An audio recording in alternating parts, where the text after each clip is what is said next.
विकलांग साथी ट्रस्ट द्वारा संचालित दिव्यांगम यूट्यूब चैनल के दर्शकों को हार्दिक अभिनंदन करते हुए आज सोमवार की कड़ी में मैं कुछ ऐसी चीज़ें बताने जा रहा हूँ आपको जिसका समाज के सर्वसाधारण के साथ साथ दिव्यांगजनों से सीधा सरोकार है। आप सब बुद्धिजीवी कम जानते हैं कि आगामी 2022 में उत्तर प्रदेश राज्य का पुनर्गठन के लिए आम चुनाव होने जा रहा है और सरकार समाज के प्रत्येक वर्ग को अपने नीतियों से आकर्षित करने का निरंतर प्रयास करेगी। काफ़ी मामलों में शुरू भी हो गया है। ऐसे में हमें यह जानना नितांत जरूरी है कि वो अन्याय जो हमारे साथ हो रहा है वो मुख्य रूप से किन अन्यायों को दूर कराया जाए या किन रास्तों को चल के हम अपनी ओर सरकार का ध्यान आकर्षित करा पाएंगे, समाज का ध्यान आकर्षित करा पाएंगे, या राजनीतिक दल जो भिन्न प्रकार की योजनाएं हमारे लिए दर्शाएंगे, बताएंगे लोगों को, उनमें अपने आप को सम्मिलित करने के लिए क्या किया जा सकता है। आज इसी टॉपिक पर मैं चाहता हूँ आप सबका ध्यान आकर्षित कराऊँ और आपको बताने की कोशिश करूँ। मैंने पिछली कड़ियों में ये बताने की कोशिश की है कि निःशक्त जन समान अवसर अधिकार संरक्षण और पूर्ण भागीदारी अधिनियम 1995 जब 7 फरवरी 96 से प्रदेश सहित देश भर में लागू हुआ, उसके बाद 2007 के यूएन कन्वेंशन में हस्ताक्षर कर लेने के बाद भारत की वचनबद्धता हुई कि अंतर्राष्ट्रीय मानकों के अनुरूप दिव्यांगजनों के भी मानवाधिकारों की सुरक्षा और अधिकारों की समानता, अधिकारों का संरक्षण किया जाए। ये अंतर्राष्ट्रीय मांग था और भारत क्योंकि उसका एक सदस्य है, इसलिए भारत ने उस पर हस्ताक्षर करने के कारण भारत के लिए जरूरी हो गया, मैंडेटरी हो गया कि इसे लागू किया जाए। 2014 में दिव्यांग जन अधिकार अधिनियम का प्रारूप बना और बनते बनते लागू होने में दिसंबर 2016 में इसे महामहिम राष्ट्रपति जी का हस्ताक्षर हुआ दिसंबर महीने के समाप्ति में, और ये 28 दिसंबर 2017 को इसकी नियमावली भी प्रकाशित हो गई। मित्रों, इस अधिनियम के लागू होने के लिए जो निकाय, जो संस्थाएं स्थापित की गई हैं, उसके कार्यदायित्व में मुख्य रूप से अधिनियम की धारा 3 जो है वो कानून के समक्ष समानता पर आधारित है, चाहे क्रूरता से रोकथाम की बात हो और चाहे कानूनी संरक्षण के फौजदारी और तमाम पुलिस संरक्षण की जो भी चीज़ें होती हैं वो लागू करने की बात है। लेकिन मुख्य रूप से जिसका सीधा सरोकार, जिसके लिए हम लोग जागरूक हैं, जिसके लिए सबके ध्यान आकर्षित करने का प्रयास करते हैं, वो है समान अवसर नीति और आरक्षण। 2 मुद्दा है और इसके लिए सबसे पहले हमें ये समझना पड़ेगा, चाहिए मेरे ख्याल से, कि दिव्यांगजन या विकलांगजन, जो भी आप सब कहें, परिष्कृत शब्द है दिव्यांगजन, वैसे पर्सन विद डिसेबिलिटी अंग्रेजी में कहते हैं इसको। तो विकलांगों की जो परिभाषा है उसमें एक नया शब्द इस बार के अधिनियम में, इस बार के कार्यकारी आदेशों में ये जुड़ा हुआ है,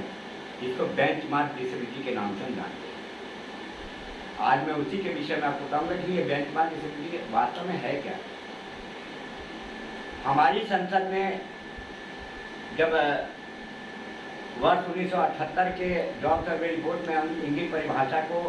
स्वीकृति भारत की संसद ने दी और यूएन कन्वेंशन में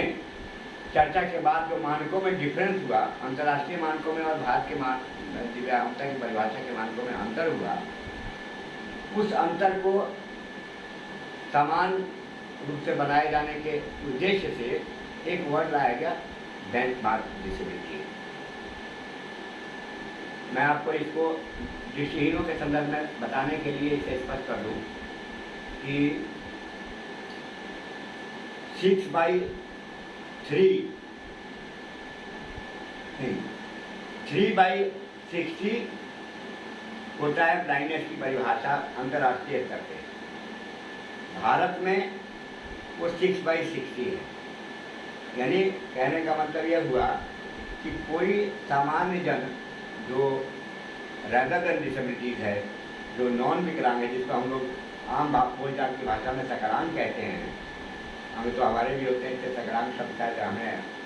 रूढ़ लगता है, इससे मैं सकरांग शब्द इस्तेमाल नहीं करता हूँ। लेकिन हाँ, जो लोग दिव्यांग नहीं हैं या दिव्यांगता से भिन्न लोग जो होते हैं, उनमें और हम में जो डिफरेंस है, उसी को विकलांगता की श्रेणी में लाने की बात थी। और जो श्रेणियाँ, जो 14 श्रेणियाँ और जोड़ी गई हैं, वो तब हमारी डिसेबिलिटी एक्ट में नहीं था। उसको सम्मिलित करते हुए पार्टी, जैसे आज के डेट में एक चैलेंज था कि लो विजन किसको करें, और बड़ा भ्रम रहता है, बहुत ज़्यादा ह्यूमिलिएशन झेलना पड़ता है, खास के लो विजन को या पार्शली डेफ को, या जिनकी विकलांगता सामान्य टोटल एब्सेंस ऑफ विजुअलिटी या टोटल एब्सेंस ऑफ हियरिंग, ये जो होती है, यानी टोटल डेफ जिसको कहते हैं, वो जब नहीं होती तो इसके मानकों में जो डिफरेंस है उसको पार्शली का वर्ड या लो विजन के शब्दावली दे दी गई, ताकि उसमें घटौती भी ना हो जाए और अंतर्राष्ट्रीय मानकों में और उनमें दोनों में डिफरेंस को समझा जा सके। मित्रों, हमें इस अधिनियम ने आरक्षण कई प्रकार के दिए हैं। सबसे पहले आरक्षण से ऊपर की चीज है जिसमें सबको शामिल करने की बात है। शिक्षा का अधिकार जो है मौलिक अधिकारों में शामिल हो जाने के बाद, चाहे वो 3 साल के ऊपर के जो भी बच्चे हों, उन बच्चों को सबको शिक्षा देना प्रदेश का, देश का दायित्व बन जाता है। और जो भी संस्थान राजकोष से संचालित हैं, उन विद्यालयों में ये अनिवार्य है, चाहे वो किसी तरह की विकलांगता धारण करता हो और चाहे वो सामान्य जन हो, चाहे वो गरीब हो, चाहे वो अमीर हो, किसी को भी किसी विद्यालय में जो राजकोष से संचालित होता है, ऐसे विद्यालय में प्रवेश से उसको रोका नहीं जा सकता। इसी तरीके से उच्च शिक्षा में, उच्च शिक्षण संस्थानों में प्रवेश में आरक्षण की व्यवस्था है, जो अब 3% से बढ़ा के 5% कर दिया गया है।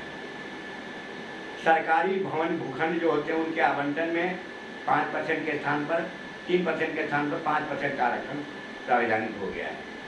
उसी तरीके से चाहे BPL कार्ड है, अंत्योदय कार्ड है, इंदिरा आवास है, प्रधानमंत्री आवास योजना है, ऐसी तमाम गरीब उन्नयन के कार्यक्रम होते हैं, या स्वावलंबन कार्ड है, आपके बता दें जैसे ट्रीटमेंट के लिए जो है, वो सारी व्यवस्थाएं, इन सब में 3% के बजाय 5% आरक्षण सुनिश्चित करने के आदेश इस अधिनियम में प्रावधानित हैं। लेकिन इसका सही पालन किसी भी मामले में, मैं लोक सेवाओं को इसलिए बाद में रखा हूँ। उत्तर प्रदेश में आवास विकास परिषद, विकास प्राधिकरण और विशेष रूप से मंडी समिति की जो प्रॉपर्टीज होती हैं, उसमें विक्रय मूल्य में 20%, गंभीर विकलांगता पर 20%, सामान्य विकलांगता पर 10% की छूट है, और आरक्षण भी है। आरक्षण हॉरिजॉन्टल प्रवृत्ति का है। एक सवाल आता है कई बार लोगों के मन में कि ये वर्टिकल रिजर्वेशन और हॉरिजॉन्टल रिजर्वेशन है क्या बड़ा? तो मैं बताऊं, भारत के संविधान के हिसाब से जब मंडल कमीशन देश में लागू हुआ, उसके बाद से 27% अन्य पिछड़े वर्गों का, 2% ST का, अनुसूचित जनजाति का, और 21% आरक्षण अनुसूचित जाति का वर्टिकल रिजर्वेशन स्वीकार किया गया। तब जब ऐसे लोग जो और लोग आरक्षण के पात्र समझे जा रहे थे और सुप्रीम कोर्ट का यह आदेश कि आरक्षण 50% से ज़्यादा बढ़ाया नहीं जा सकता, उसको देखते हुए एक तरीका निकाला गया। उस तरीके को हम हॉरिजॉन्टल आरक्षण के नाम से जानते हैं। हॉरिजॉन्टल आरक्षण वो आरक्षण है जिससे वर्टिकल आरक्षण का भी नुकसान नहीं होता है और अन्य जो श्रेणियां हैं, चाहे महिलाएं हों और चाहे गरीबी के आधार पर जिनकी आय 5 लाख 8 लाख से वार्षिक से कम हो, उन्हें गरीबी रेखा से नीचे वाले आरक्षण का लाभ दिया जाता है, जिसको EWS आरक्षण कहते हैं। ये सारे आरक्षण भी पूरे हो सकते हैं और जातिगत वाला भी, क्योंकि जैसे मानिए एक OBC को अगर आरक्षण की श्रेणी आरक्षण का लाभ दिया जाता है तो उससे अगर वो विकलांग है या गरीब है या महिला है, तीनों आरक्षण भी मिल जाते हैं। ये आरक्षण भी मिल जाता है और वर्टिकल आरक्षण जिस श्रेणी जातिगत श्रेणी का होगा वो आरक्षण भी विदाउट हो जाता है। इसमें मैं सिद्धराजू बनाम यूनियन ऑफ इंडिया वाला कर्नाटक प्रदेश के माननीय सर्वोच्च न्यायालय के उसका क्या नाम है अब एक जजमेंट का हवाला दूं। उसमें इसको बड़े बारीकी से व्याख्या की गई है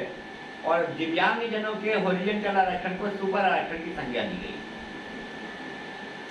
उसको मैं इस तरह डिफाइन करूं,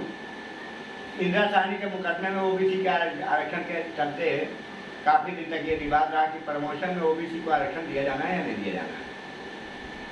और उसी को व्याख्या करते करते सुप्रीम कोर्ट ने ये माना कि आर्टिकल 16(1) और आर्टिकल 16(4) दो धाराओं में संविधान के आरक्षण की बात है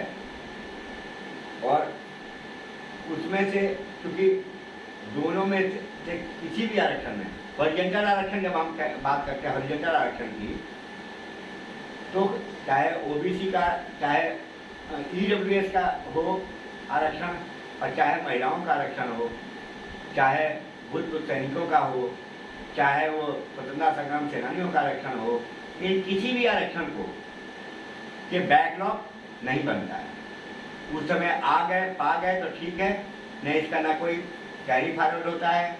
नहीं इस आरक्षण को अग्रगणित करने की व्यवस्था होती है, ये कुछ नहीं होता है। केवल एकमात्र दिव्यांग जनों का ही आरक्षण ऐसा है जिसके लिए मैं ये कह सकता हूँ कि सुपर आरक्षण की श्रेणी में इसलिए माना जाता है क्योंकि इस आरक्षण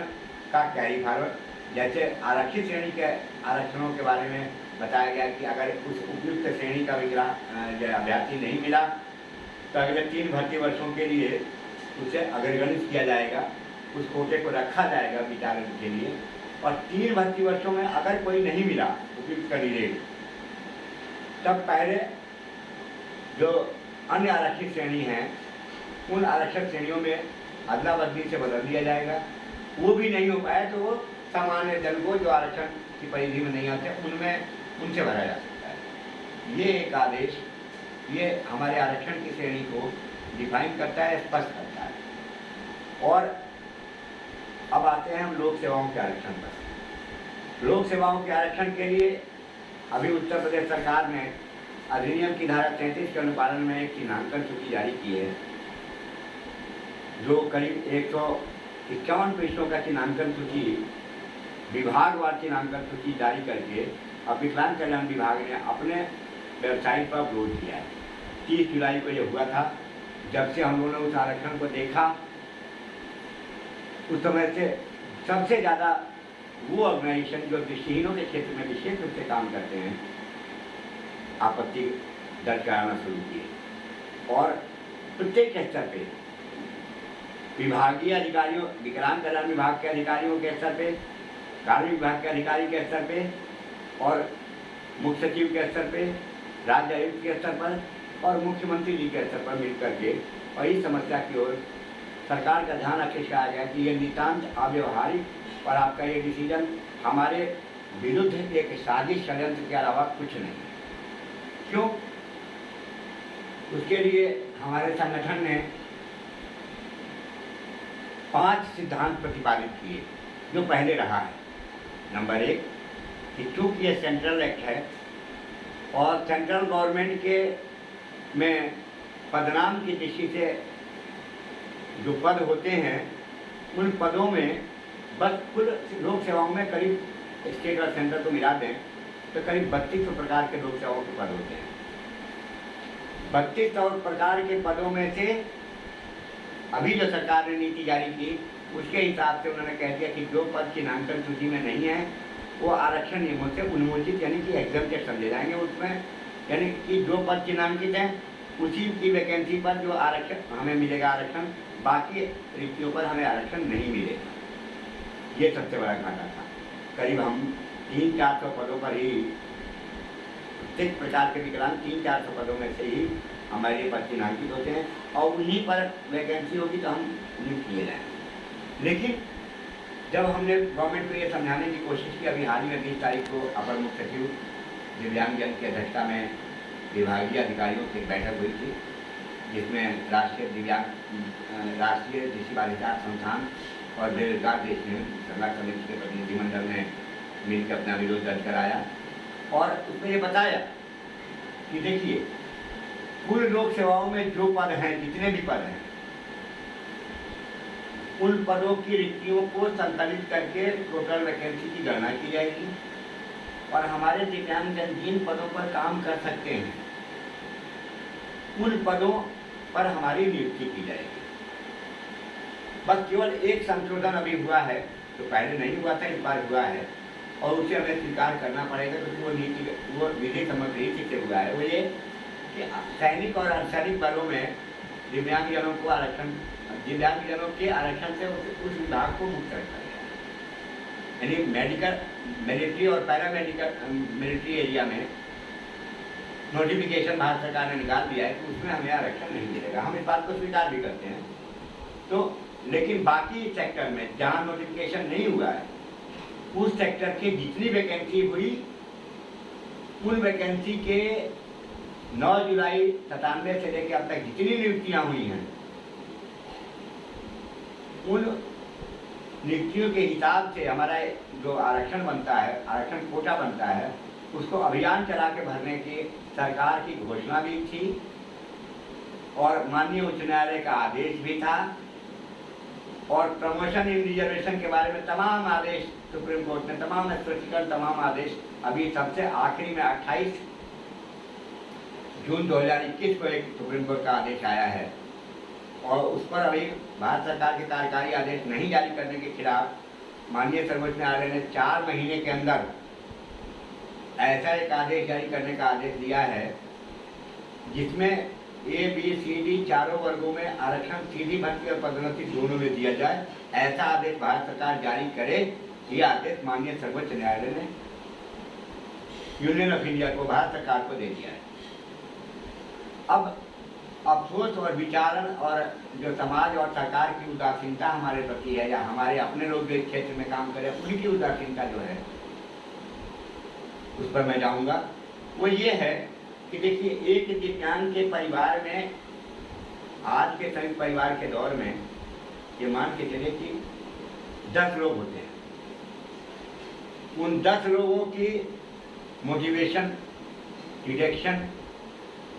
समर्पण, आत्मीयता के पात्र होते हैं ये दिव्यांग और वही 10-10 करके जो नेटवर्किंग बनता है वो समाज में हमारी भावनाएं इकट्ठी होती है, बट ऐसा हो नहीं पा रहा। नियम यह है, इसके लिए आदेश भी जारी हुए हैं कि यदि आरक्षण की पूर्ति के लिए पद उपलब्ध नहीं होते हैं तो ऐसी स्थिति में हमें अधिसंख्य पदों का सृजन करना है। जितने भी वैकेंसी हमारी बनती है उतने पोस्ट क्रिएट किए जाएं, उन पदों पे सामान्य मानदंडों में ढील देकर हमें नियुक्ति दी जाए और अगर क्षमता में विकास की कोई ज़रूरत है, स्किल डेवलपमेंट की कोई ज़रूरत है, तो इसी प्रयोजन के लिए उत्तर प्रदेश में एशिया का अपने तर्ज पर पहला सा बना हुआ विश्वविद्यालय जो शकुंतला मिश्रा, डॉक्टर शकुंतला मिश्रा विश्वविद्यालय बना है, पुनर्वास विश्वविद्यालय, वो इसी प्रयोजन से भारत का पहला ऐसा विश्वविद्यालय बना जिसको RCI, UGC और NCT तीनों से मान्यता है। अभी बड़े अफसोस की बात है एक तरफ माननीय मुख्यमंत्री जी कर्मचारियों के विभिन्न संगठनों को विभिन्न विभागों के विभिन्न समस्याओं के समाधान के लिए उच्च स्तरीय समिति बनाने के आदेश पारित किए हैं और डिपार्टमेंटल स्तर पर बनाए भी जा रहे हैं। उस दौर में जब हम चुनाव के निकट खड़े हैं, ऐसे स्थिति में दिव्यांगजनों के हितों की सुरक्षा के लिए कुछ भी नहीं हो पा रहा है। अभी मैं बताऊं, टीचर की वैकेंसी के लिए टेट की परीक्षाएं होने वाली हैं। मैं ये बहुत जरूरी रूप से बताना चाहूँगा, स्पेशल बीएड और बीएड के कोर्स में पाठ्यक्रम में कोई भिन्नता नहीं है, बल्कि स्पेशल बीएड में कुछ चीज़ें जुड़ती हैं जो बीएड में नहीं होती है। जैसे दिव्यांगजनों की मनोवैज्ञानिक अध्ययन, जैसे दिव्यांगजनों के लिपि ज्ञान के लिए जो अलग लिपि है, जैसे ब्रेल लिपि है या स्पीच थेरेपी है, इसका ज्ञान, ओरिएंटेशन एंड मोबिलिटी, ये सारी चीज़ें बढ़ती हैं। बीएड के सिलेबस में जो चीज़ें होती है इससे ये एडिशनल जोड़ा जाता है। लेकिन कष्ट की बात है कि टीईटी की परीक्षा की पात्रता में स्पेशल बीएड को या स्पेशल डीएड को मान्यता नहीं दी जा रही है। मैं इसकी घोर निंदा करता हूं और इससे संबंधित समस्त अधिकारीगणों को, राजनेताओं को, राजनीतिक पार्टियों के सचेतकों को, मुखियाओं को का ध्यान आकर्षित कराना चाहता हूं कि हमारी इस लड़ाई में हमने जो 5 सिद्धांत दिए हैं चिन्हांकन का, उसे स्वीकार करने में पिछले 20 सितंबर 18 से हमने एक सरकार को 8 सूत्री मांग पर जो दिया है, जिस पर अभी 20 तारीख को हमारी विस्तृत विचार विमर्श हुआ है और सैद्धांतिक सहमति पहले भी बन चुकी थी, अब भी बनी हुई है। उसकी पूर्ति के लिए कायदे से हम सरकार से मांग करते हैं और इस क्षेत्र में कार्यरत जितने भी लोग हैं, प्रिंट मीडिया हो, इलेक्ट्रॉनिक मीडिया हो, राजनेता हो, ब्यूरोक्रेसी हो, सब लोगों से मैं ये आग्रह करूँगा कि वो इस समस्या के समाधान में हमारा सहयोग करने के लिए अपने अपने लेवल से सरकार पर इस बात का दबाव जरूर डालें कि जैसे हर वर्ग के लिए कुछ करने के लिए तैयार है, वैसे दिव्यांगजनों का एक पंचायत एकत्रित करे और जितने संगठन इस क्षेत्र में कार्यरत हैं, कम से कम उन अध्याय 6 और अध्याय 4 के अनुपालन में सामान्य मानदंडों को ढील दे करके उसकी पूर्ति अगर सुनिश्चित की जाए तो दिव्यांगता अभिशाप नहीं, मात्र एक वैज्ञानिक कारण बन के रह जाएगा, मात्र एक वैज्ञानिक कहने से कुव्यवस्था या वैज्ञानिक दोष बन के रह जाएगा। मित्रों, आप लोग इस चैनल को पसंद कर रहे हैं और यही कारण है कि अभी 21 तारीख को शिया कॉलेज में आयोजित सम्मान समारोह में इस चैनल के कर्मठ कार्यकर्ताओं को जो इस क्षेत्र में काम कर रहे हैं उनको सम्मानित भी किया गया है। आपने तमाम माध्यमों से इस बात को जाना होगा, हमारे यूट्यूब चैनल पे भी इसका डिटेल आया हुआ था। लेकिन मैं जरूर चाहूँगा कि बात कथनी और करनी में अंतर नहीं, जो आप कहते हैं, जो आप कर सकते हैं, उसमें जैसे विशेष कर बताऊँ, वहाँ तमाम घोषणाएं की गई थी, 9 सूत्री मांग पर भी घोषित हुई थी, उस पर सहमति भी जारी हो गई थी। लेकिन हमें तकलीफ है इस बात का कि हम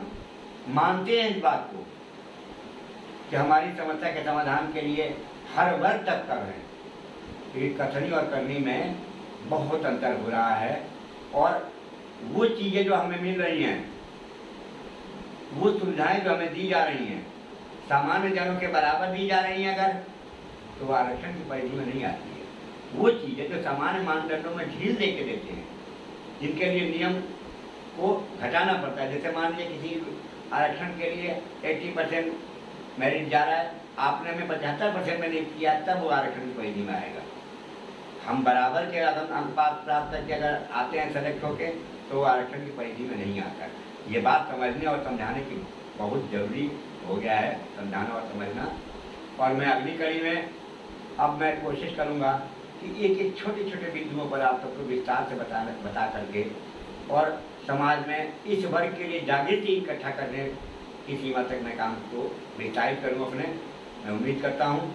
अगले किसी ठोस विषय से आपसे बात होगी और आप इसका अधिक से अधिक लोगों को चैनल को सब्सक्राइब करके अपने साथियों में इसको अग्रसाइत करिए, फॉरवर्ड करिए इस संदेश को। अधिक से अधिक लोग इसको सुने, जानें, समझें और अपना आशीर्वाद, अपना समर्थन और लोगों को इस समस्या के समाधान के लिए जन संग्रह करने में सहयोग करें। इस उम्मीद, इस प्रार्थना, इस ईश्वर से शक्ति की कामना के साथ मैं आज की इस अपने वक्तव्य को विराम देता हूँ। धन्यवाद। जय हिंद, जय भारत, जय दिव्यांगम यूट्यूब चैनल, जय विकलांग साथी ट्रस्ट।